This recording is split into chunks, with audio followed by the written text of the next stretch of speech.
Hey guys, it's Car Guy 11. Did you ever want to know why the C8 Corvette went to the mid-engine design?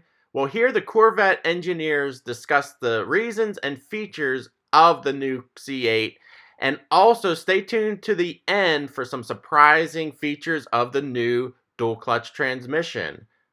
Hope you enjoy the best of this presentation. Obviously, this is a dream come true for many of us who worked at General Motors, at Chevrolet, and on Corvette for many, many years. We've been trying to make each generation of Corvette better than the prior one, and we realized some years ago that in order to increase the performance envelope, we needed more weight on the back axle. We tried to do that in a lot of different ways while keeping the engine in the front. Last generation had a carbon fiber hood. You know, that's how serious we were about taking weight off the front and a higher percentage on the back. But there really wasn't a way to move the needle a lot. And with engines getting as powerful as they are today, we're running out of ability to get that power to the ground. So we really needed to make a big difference, a big change. And that meant you got to move the engine from front of the engine compartment to behind the engine compartment. But you can stick an engine behind the passenger compartment and have a lousy car. One thing that we do is you put the engine back here, you get the mass, so you're going to have a lot of traction back here. But that's not the only thing a car does. It's not a dragster, even though it does go 0 to 60 very quickly. It wants to do a lot of things well. And so we want it to be a very capable track car with very benign handling. Historically, people with a very rear bias car have struggled to make the car very easy to handle at the limit, especially in transients. You don't want the back end to feel like it's going to come around on you. Folks have been trying to do that for years, trying to find that formula to get the car to be very benign, even though you have all that traction. Race cars do it. They have amazing aero, keep the car planted. It's much more difficult for a street car, and so that was part of the formula we had to figure out.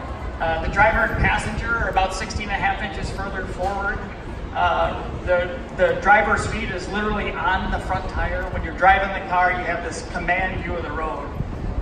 Much like you're in a fighter jet. You have an unobstructed view in front of you. You're not looking over a long hood like we're all used to in a Corvette.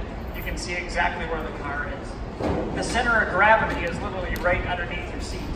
So as you're turning in, the car is rotating around you. You're not chasing the car around the corner. And the way that this new Stingray can plant power to the ground is something that no Corvette owner has ever experienced. We're all used to big, powerful cars, and we have to be very judicious with the right pedal, especially in a turn. This car can plant all of that torque to the ground, and the outcome is going to be absolutely outstanding when people get a chance to drive it. Tatch talked a little bit when he was mentioning the audio system about how quiet the car is. So a side benefit of moving the driver and passenger forward is that they're now further away from the noisy, big, wide rear tire. We also put a lot of thought into the acoustic treatment behind the driver and passenger. There's a lot of really great engine sounds like exhaust and induction that you want to hear. There's also some noises you don't want to hear, valve train, injectors. And to keep that quiet, not only did that job, but resulted in a very quiet, comfortable cabin. Sure, you can hear the exhaust when you want to hear it, but you can have a conversation going on the highway, you can talk on your phone on Bluetooth, people on the other end of the line can actually understand what you're saying. It's something that not a lot of us are used to driving a Corvette. The way this car behaves at the limit. So Taj mentioned before about the challenge of laying out this architecture for all-out performance.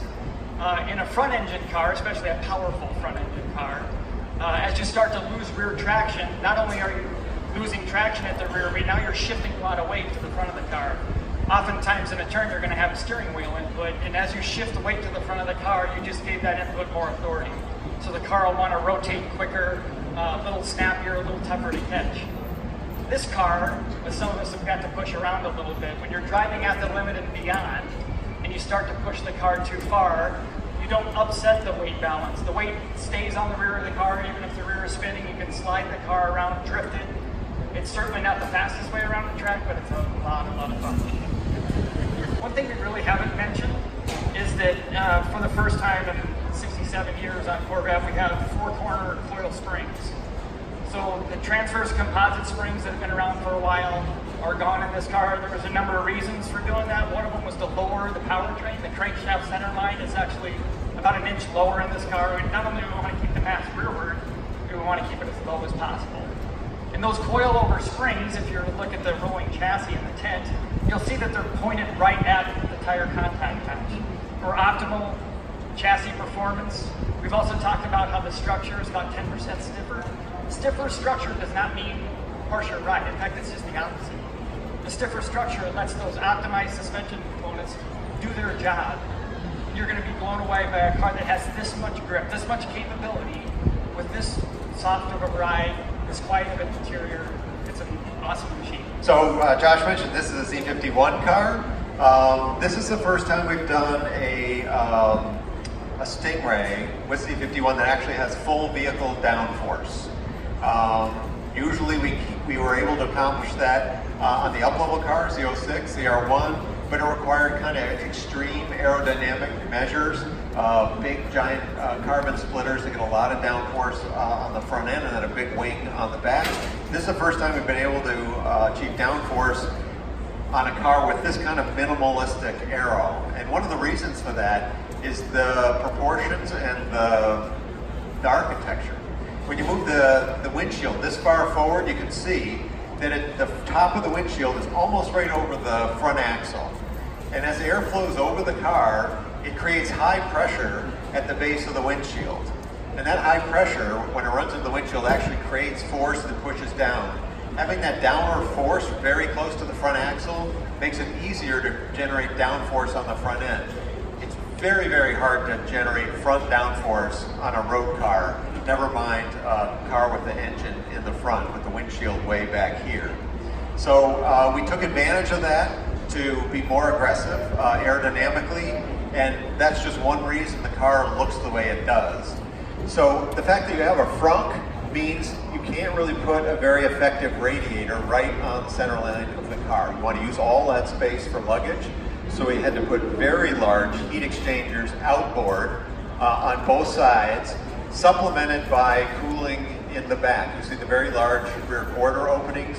We knew we had a special challenge around evacuating hot air out of the engine compartment. When the engine is in the front, you have the air coming out of those heat exchangers, which is still way cooler than exhaust manifolds. And that air would push over the engine and exit out through the wheel openings onto the car, out through the gills that we put on the fender. So it's kind of a natural setup that way. When you put an occupant compartment in front of the engine compartment, you have a big challenge. You have to get that hot air out of there. And so if you take a peek in here, you'll see there's heat exchangers on the Z51 car, and then there's powered fans on both sides. That was part of the formula for getting a car that had all these attributes. The powered fans actually push air over the engine, but it has to escape somehow. And so if you look at the amount of venting on the car, it's way more than we've ever done. We have, in fact, this car, just from driving it from the tent over here, there's hot air coming out of these vents. So very large vents down the side, and then we decided to add more venting by actually cantilevering the backlight on here in the hatch. So there's a mail slot that lets hot air, which rises naturally, come up across the engine from underneath the car and exit the car right here. So when the fans are powered on, that blows air up and rearward. And when you're moving fast through the air, you get a ram air effect that helps push air through the engine compartment. And then you'll see very large vents on the back of the car and all the way across the center. The air goes out of the engine compartment, across the muffler, and out the back end of the car. Now the reason for explaining all this is everybody looks at this car and thinks, oh my God, it's beautiful, it's styled, it's very powerful looking. But every single element on the car is extremely functional, and it had to be there. So that's what we started with, is what's the functional, what do we have to have in the car, what's underneath the skin, and then we had to figure out a way to make that totally integrated and beautiful on the outside. So that is why this car looks the way it does. It's all completely functional. One of the reasons why the car is so fast, 0 to 60, it's actually faster than any previous Corvette except for the mighty 755 horsepower 01. We have 495 horsepower LT2 V8, and one of the reasons why it really does all the architectural advantages we've been talking about, as well as the new dual clutch transmission and ELSD. Now the dual clutch transmission replaces both the conventional manual and conventional automatic torque converter transmissions into one new design. So we still have a manual transmission. It's this kind of manual, not this kind of manual. And I will tell you, as a person that loves manuals, is once you get, this is a whole new level of engagement where it shifts in about 1/10 of a second. You're in full control. You can declutch the car by holding both paddles.